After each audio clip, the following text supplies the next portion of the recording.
जय हिंद दोस्तों। ये एनईआर का आपका पांचवा सेट है और इसमें मैंने पांचवें सेट को आपको सॉल्व कर दिया है। पिछली वीडियो में क्वालिटी थोड़ी अच्छी नहीं थी, बोर्ड पर लाइट वगैरह नहीं आ रहे थे, लेकिन इसमें आपको वो समस्या नहीं होगी। तो जाइए पढ़िए।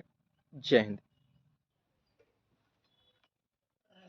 चलिए देखते हैं प्रश्नों को। एक विद्यार्थी 60 अंक लाया और 20 अंकों से फेल हो गया।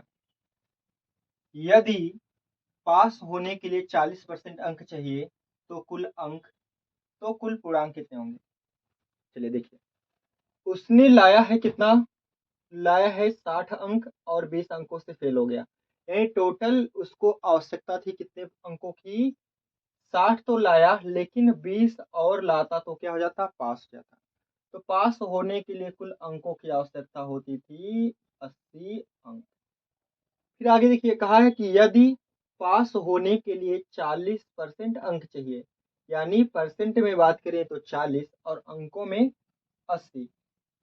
40% को कितना कहेगा? 80 कहेगा। तो 40 दूनी के 80, 1% बराबर कितना? 2 अंक। कुल अंकों की संख्या होती है आपकी कितनी? कुल अंकों की संख्या होती है 100%। 2 जीरो बढ़ाइए, 2 जीरो इधर, यानी टोटल 200 अंक आपके हो जाएंगे। चलिए अगला प्रश्न देखते हैं।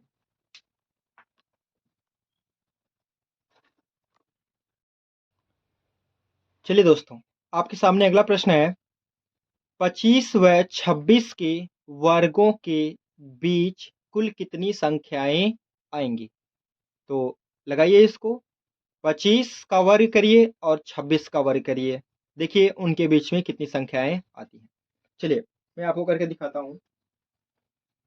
जैसे 25 का स्क्वायर होता है 625 और 26 का स्क्वायर होता है 676। तो यही कहा है कि 25 व 26 के वर्गों के बीच कुल कितनी संख्याएं आएंगी।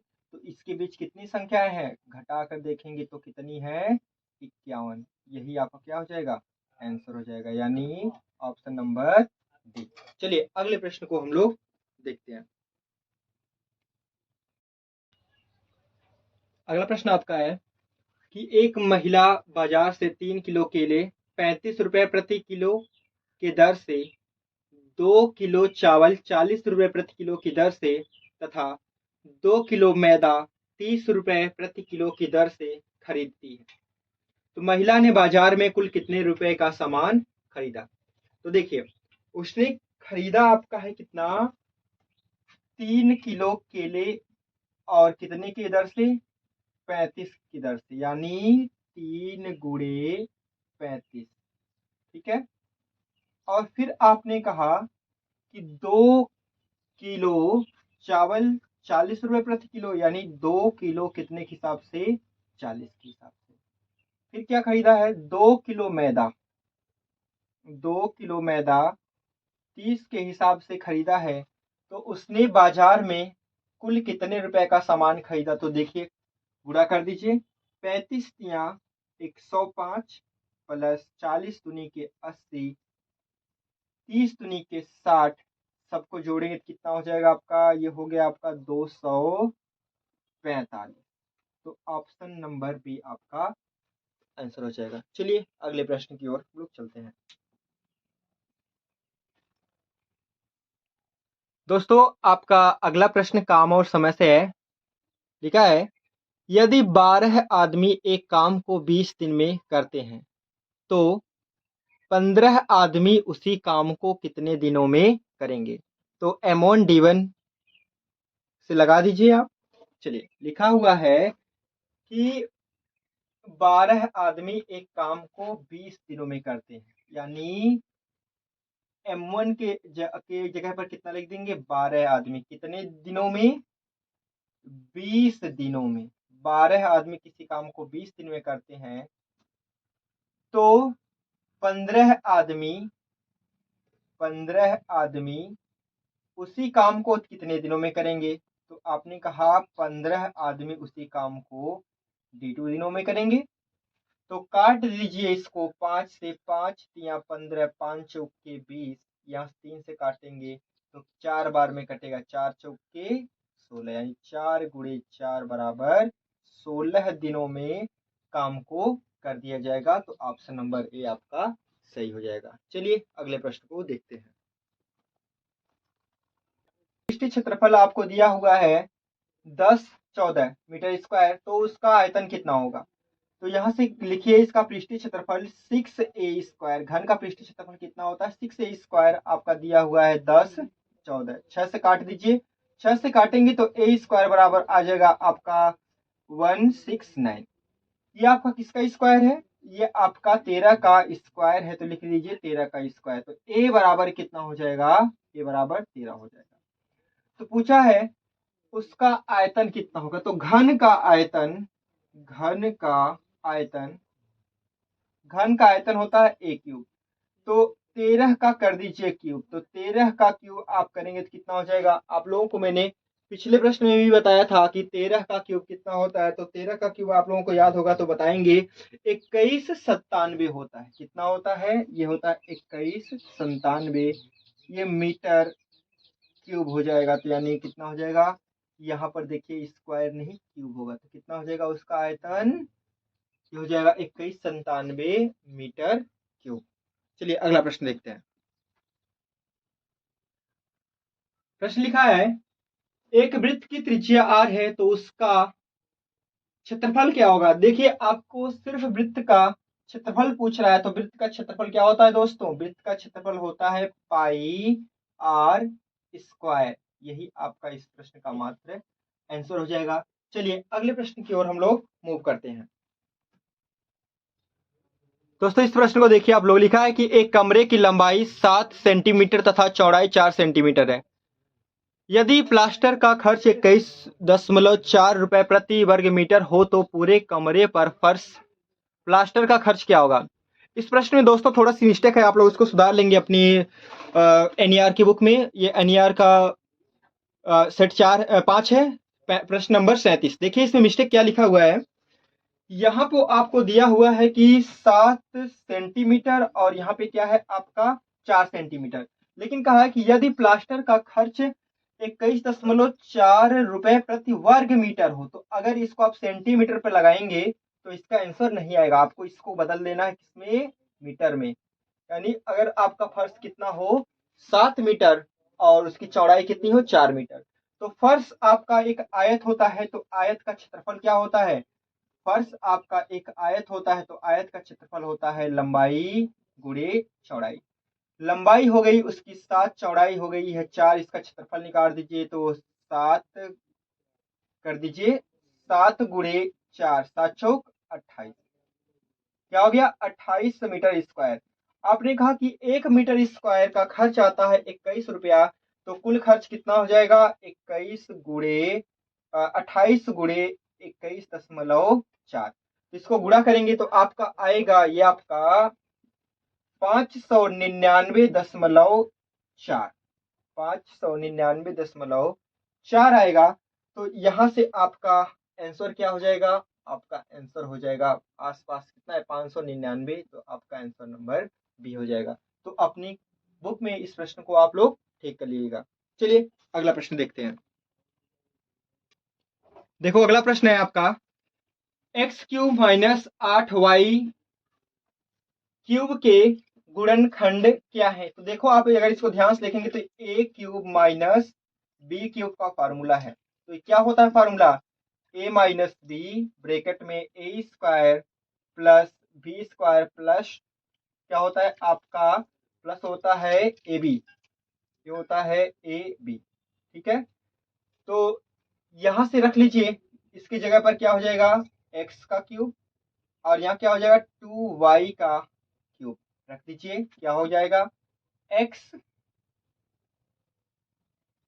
माइनस 2y, और यहाँ से क्या हो जाएगा? x का स्क्वायर करेंगे तो x स्क्वायर, 2y का स्क्वायर करेंगे तो क्या हो जाएगा? 4y स्क्वायर, और इस दोनों का गुणा कर दीजिएगा तो यहाँ पर देखिए x a भी है, तो क्या हो जाएगा?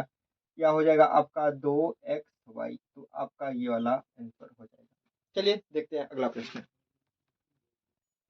अगला प्रश्न आपका लिखा हुआ है कि एक समकोण त्रिभुज का एक कोण 35 अंश का है, तो इसका तीसरा कोण क्या होगा? तो आप लोग जानते हैं कि त्रिभुज के तीनों अंतःकोणों का योग कितना होता है? त्रिभुज के तीनों अंतःकोणों का योग होता है 180 अंश। आपका ये कहा है कि कैसा है? समकोण है। तो समकोण में आपका जो ये कोण होता है वो कितने अंश का होता है? 90 अंश का होता है। तो एक कोण फिक्स है। दूसरा कोण आपको दिया हुआ है कितने अंश का? 35 अंश का। अब ये तीसरा कोण आपसे पूछ रहा है। तो आप जानते हैं त्रिभुज के तीनों अंतःकोणों का योग कितना होता है? 180 अंश। जोड़ लीजिए, यहाँ से 90, 30, 120 हो जाएगा और यक्स, यानी 120 अंश प्लस यक्स बराबर कितना? 180। 120 को उधर ले जाकर घटा दीजिए तो x बराबर कितना आ जाएगा? x बराबर आ जाएगा आपका 60 अंश। यानी आपका तीसरा वाला कोण कितने अंश का हो जाएगा? 60 अंश का। चलिए अगले प्रश्न की ओर चलते हैं। दिया है कि दिए गए पद के गुणनखंड ज्ञात करो। तो गुणनखंड किसका निकालना है? 16 स्क्वायर माइनस 9b स्क्वायर। अगर दोस्तों आप इसको ध्यान से देख रहे होंगे तो ये आपका वर्गांतर का सूत्र है ए स्क्वायर माइनस बी स्क्वायर का। कैसे? आप इसको लिख सकते हैं 4 और a का पूरा क्या कर दीजिए? स्क्वायर। 4 चौके 16, ए स्क्वायर हो जाएगा माइनस यहाँ से 3b का कर दीजिए स्क्वायर। तो 4 ए स्क्वायर और 3b स्क्वायर क्या हो जाएगा? ए स्क्वायर माइनस बी स्क्वायर का लगा दीजिए। क्या होता है? एक कोष्टक में a प्लस बी और एक कोष्टक में a माइनस बी होता है। तो यहाँ लिख दीजिए, एक कोष्टक में 4a प्लस 3b और दूसरे कोष्टक में 4a माइनस 3b। दोस्तों आपका यही आंसर हो जाएगा और यही आपका क्या होता है? वर्गांतर का नियम आप इसे ही कहते हैं। देखते हैं अगला प्रश्न। लिखा है कि एक वृत्त की परिधि 88 मीटर है तो उसकी त्रिज्या क्या होगी? सबसे पहले आपको वृत्त की परिधि क्या होती है देखिए क्या होता है। ये होता है आपका एक वृत्त, इसका केंद्र और इसकी क्या? त्रिज्या। तो परिधि का फॉर्मूला होता है 2πr। तो वृत्त की परिधि क्या होती है? परिधि कहिए या परिमाप कहिए तो ये क्या हो जाता है? 2πr। इसी का मान दिया हुआ है आपको 88। तो 2 का मान रखिए 22/7 गुणे r। 22 दूनी के 44, यहाँ से क्या हो जाएगा? 88। तो 22 दूनी की 44, 44 दूनी 44 दूनी कितना हो जाता है? 88। यहाँ बच गया है r/7 बराबर 2। इसको इधर भेज दीजिए तो r बराबर क्या हो जाएगा? 7 दूनी के 14। और ये किसमें था? मीटर में था। तो ये भी आपका क्या हो जाएगा? मीटर में। यानी उसकी त्रिज्या कितनी थी? 14 मीटर। लिखा है यदि गोले की त्रिज्या r हो तो पृष्ठीय क्षेत्रफल क्या होगा? तो गोला आपका एक 3D पिक्चर होता है, ठीक है। तो गोला आपका 3D होता है। इसमें लिखा है उसका वक्र पृष्ठ का पृष्ठीय क्षेत्रफल ज्ञात कीजिए। तो देखिए मैं आपको इसका आयतन ही बता देता हूं। आयतन, पृष्ठीय क्षेत्रफल, देखिए गोला आपका होता है पृष्ठीय क्षेत्रफल होता है इसका 4πr²। ये इसके पृष्ठीय क्षेत्रफल का फॉर्मूला होता है। अगर हम लोग इसकी आयतन की बात करें तो गोले का आयतन होता है 4/3πr³। तो आपको ये गोले में याद रखना है कि गोले का आयतन कितना होता है? 4/3πr³ और क्षेत्रफल 4πr²। तो चलते हैं अगले प्रश्न को हम लोग देखते हैं। चलिए अगला प्रश्न आपका साधारण ब्याज से लिखा है कि यदि मूलधन 450 रुपए दिया हुआ है, मूलधन 450 रुपए, दर दिया है 12, समय दे दिया 3 वर्ष। देखिए मूलधन है 450, दर प्रतिशत दे दिया 12, समय t बराबर दे दिया 3 वर्ष। तो आपसे पूछा गया है साधारण ब्याज। आप जानते हैं कि PRT/100 बराबर क्या होता है? मूलधन दर समय बटा 100 बराबर साधारण ब्याज। तो मूलधन कितना है आपका? 450, दर 12, समय 3 बटा कितना? 100। ठीक है, करिए। 0 से 0 को काट दीजिए और यहाँ पे 5 से काट दीजिए तो 5 9 45, 5 दूनी 10, इसको 2 से काट दीजिए 6। तो यहाँ से 6 3 18, 18 9 162 आपका हो जाएगा 162 साधारण ब्याज। आपका नंबर। उम्मीद करते समझ में आ रहा है। लिखा है एक दुकानदार अंकित मूल्य पर 30% की छूट देता है। अंकित मूल्य पर कितने की छूट देता है? 30% की छूट देता है। यदि वह त्योहार के कारण 10% की अतिरिक्त छूट दे तो उसका समतुल्य बट्टा पूछ रहा है। चलिए भाइयों, इसको देखिए। आपने कहा कि पहले 10% का डिस्काउंट की 30% का पहले छूट दिया है, फिर कितने का छूट दिया है? 10% का। माइनस और माइनस का गुणा क्या हो जाता है? प्लस। तो लिख दीजिएगा 30 गुणे 10/100। 2 जीरो से 2 जीरो कट गया, 30 और 10 40। देखिए कितना हो जाएगा? -40 और यहाँ से कितना हो जाएगा? 3। तो 40 यहाँ प्लस का होगा। 40 है माइनस का और 3 है प्लस का, इसको सॉल्व करेंगे कितना हो जाएगा? आपका हो जाएगा 37। यानी और ये माइनस बता रहा है कि जो 37 है वह क्या है? डिस्काउंट है। चलिए अगला प्रश्न देखते हैं। देखो दोस्तों, ये आपके सामने एकदम ही लल्लू टाइप का प्रश्न दे दिया है, इसको तो कोरिया का बच्चा भी कह देगा। यहाँ पे क्या लिखा हुआ है? 60। और ये क्या है? माइनस ब्रैकेट में, उसके पहले भी माइनस, तो ये वाला माइनस इधर वाले माइनस को क्या कर देगा? प्लस, क्योंकि माइनस और माइनस का गुणा क्या होता है? प्लस। और यहाँ 60 60 60 कितना हो जाएगा? 20। ऐसे भी प्रश्न आपके एग्जामों में आते हैं दोस्तों। तो ये एनईआर का सेट नंबर 5 था। और आप लोग ऐसे ही पढ़ते रहिए, वीडियो पूरा देखा करिए और अपने दोस्तों को पास शेयर किया करिए। जय हिंद, जय भारत, वंदे मातरम।